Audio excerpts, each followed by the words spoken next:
Hey what's up guys, it's me Naveen Singh और आज आप सभी को मैं बताने वाला हूँ एक बहुत ही इंटरेस्टिंग चैप्टर के बारे में जो फ्लेमिंगो का चैप्टर नंबर 1 है, द लास्ट लेसन, जिसे लिखा है अल्फोंसे डॉडेट ने। ये चैप्टर फ्रांस जर्मन वार के समय की कहानी है। फ्रांस जर्मन से लड़ाई हार चुका था और फ्रांस के 2 डिस्ट्रिक्ट एलिसेस और लॉरेन अब जर्मन के पास चले गए थे।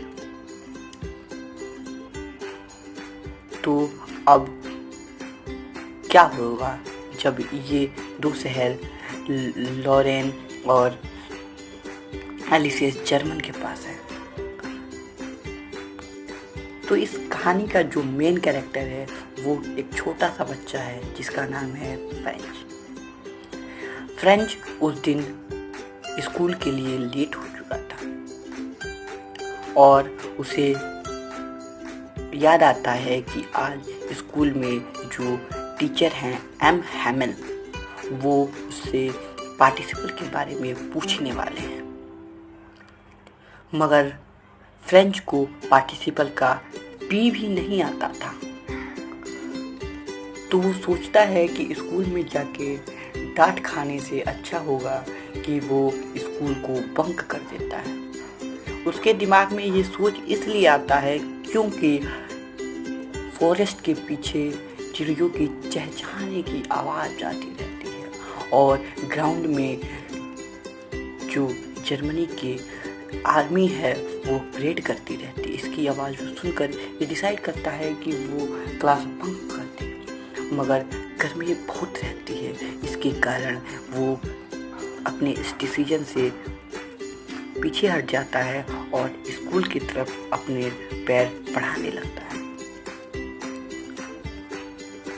वो स्कूल जाता रहता है कि वो रास्ते में टाउन हॉल में देखता है कि बुलेटिन बोर्ड के सामने बहुत ही भीड़ लगी है। बुलेटिन बोर्ड बोले तो नोटिस बोर्ड होता है और नोटिस बोर्ड के सामने बहुत भीड़ लगी रहती है। उसे याद आता है कि जितने भी बुरे खबर हैं इसी बुलेटिन बोर्ड से अभी तक आए हैं, जैसे कि फ्रांस वार में हार गया, कमांडर से ने जो चीज भेजे हैं वो, और आर्मी में लोगों की भर्ती के लिए बात, ये सारे जो बात थे वो उसी बुलेटिन बोर्ड से आए थे।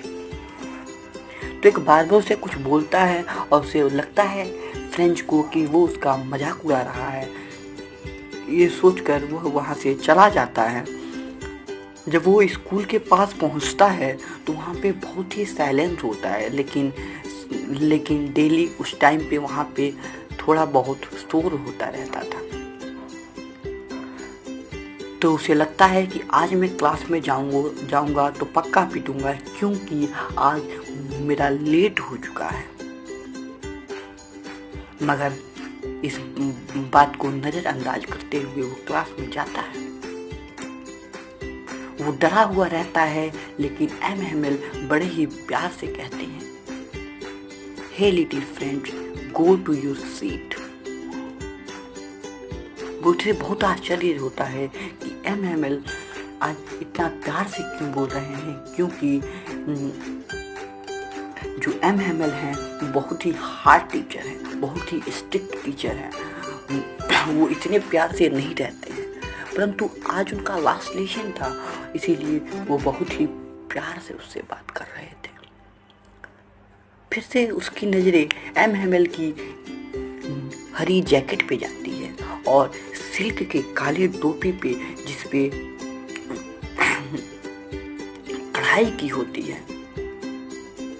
तुझे याद आता है कि ये टोपी और ये कपड़े तो ये एम हैमल बस फेयरवेल या किसी अच्छे दिन को ही पहना करते हैं, लेकिन आज इन्होंने ये क्यों पहना। तभी वो देखता है कि जो क्लास की पिछली बेंचेज हैं जिसपे जो हमेशा खाली रहती थी उस पे गांव के लोग बैठे हैं, जैसे मेयर बैठे हैं, पोस्ट मास्टर बैठे हैं ओल्ड हाउसर्स बैठे हैं। तभी एम हैमिल बताना शुरू करते हैं कि बर्लिन जो जर्मनी का कैपिटल है, वहाँ से ऑर्डर्स आए हैं कि अब एलएसएस और लॉरेन में फ्रेंच नहीं पढ़ाया जाएगा, अब यहाँ पे जर्मन पढ़ाया जाएगा। तो आप सभी के टीचर कल आ रहे हैं और आज ये मेरा अंतिम पाठ होगा। ये बात सुनकर फ्रेंच बहुत ही दुखी होता है और सोचता है कि अभी तो मैंने अपने लैंग्वेज फ्रेंच के बारे में कुछ भी नहीं पढ़ा, मैं रोज इसे कल पे छोड़ के टाल देता था। अब पार्टिसिपल पूछने का टाइम आता है। एम हैमिल सबसे पार्टिसिपल पूछते रहते हैं, पूछते जाते हैं। तभी अब नंबर आता है फ्रेंच का। फ्रेंच को वो उठाते हैं। इस बार फ्रेंच पूरा प्रयास करता है बताने का, लेकिन वो पहले ही शब्द में अटक जाता है। लेकिन आज एम हैमिल उसका दोष उसे नहीं देते, मगर वे इसके जगह पे उसके ना बताने के 3 कारण बताते हैं। पहला कारण बताते हैं, वो इस डिस्ट्रिक्ट को ही, एलएसएस को कहते हैं कि यहाँ के जो लोग हैं वो पढ़ाई को उतना प्रायोरिटी नहीं देते हैं, ये फ्रेंच लैंग्वेज को उतना प्रायोरिटी नहीं देते हैं, इसके वजह से तुम नहीं पढ़ पाए। और दूसरा कारण बताते हैं उसके पेरेंट्स को, जो थोड़े बहुत पैसे के लिए उसे पढ़ने ना भेजकर उसे काम पे भेज देते हैं कि वो 2-4 पैसे कमाएगा। और तीसरा कारण वो खुद को मानते हैं कि वो कभी कभी फिशिंग के लिए जाना होता था तो वो अपने लेक्चर्स को मिस कर देते थे, कहते थे कि आज मैं नहीं पढ़ाऊंगा, या कभी कभी वो पौधों में पानी डालने के लिए बच्चों को भेज दिया करते थे।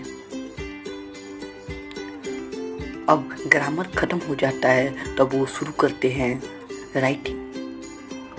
और आज उन्होंने एक नोटबुक बना के लाया था जिस पे लिखा था फ्रांस एलिसेस। अब सब लोग लिखना शुरू करते हैं। क्लास में पूरी शांति हो जाती है, बस आवाज सुनाई देती है तो कॉपी के ऊपर पेन की रगड़ाहट की। तभी फ्रेंच की नजर एक कबूतर पे जाती है और वो सोचता है कि क्या जर्मनी के लोग इसे भी जर्मन बोलने पे मजबूर करेंगे। फिर से वो लिखना शुरू कर देता है। तभी चर्च की घंटी बज जाती है और जो जर्मन की आर्मी ग्रुप है उसकी बैंड की आवाज और उसके पेड़ के पैरों की आवाज आने लगती है।